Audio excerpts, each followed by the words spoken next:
Baby তুমি আজকে লাঞ্চে কি খাবে? তুমি যা খেতে চাইবে আমি তাই খাওয়াবো আজকে তোমাকে। লুচি ঘুগনি বানাও।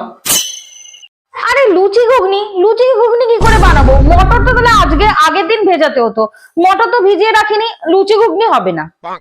আচ্ছা ঠিক আছে, পরোটা আলুর দম বানাও। পরোটা আলুর দম কি করে বানাবো? ঘরে তো ময়দাই নেই। অন্য কিছু বলো, তুমি যা খেতে চাইবে আমি তাই বানিয়ে দেবো। ঠিক আছে তাহলে বিরিয়ানি বানাও। আরে বিরিয়ানি কি করে বানাবো? চিকেন নেই তো, আর এই ভর দুপুর বেলা কে চিকেনের দোকান খুলে রেখেছে? ঠিক আছে, তার আলু সিদ্ধ ভাত তো বানাতে পারবে, তাহলে সেটাই নয় দাও।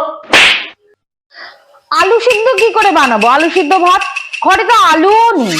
তাহলে কিছুই যখন নেই, তাহলে চলো রেস্টুরেন্ট থেকেই খেয়ে আসি। আরে এটা তো আগে বলবে, আরে আগে বললেই হয়ে যেত। দাঁড়াও আমি একটুখানি সময় দাও, আমি 5 মিনিটের মধ্যে রেডি হয়ে যাচ্ছি। এত নাটক করার কি দরকার ছিল? আগেই বলতে পারতো যে রেস্টুরেন্টে যাবে, তাহলে এমনিই চলে যেতাম। বেবি আমি রেডি। এত তাড়াতাড়ি রেডি হয়ে গেলে? আমি তো জানতাম যে আমি আজকে বাইরে লাঞ্চ করব, সেই জন্য আমি আগে থেকে হাফ রেডি ছিলাম।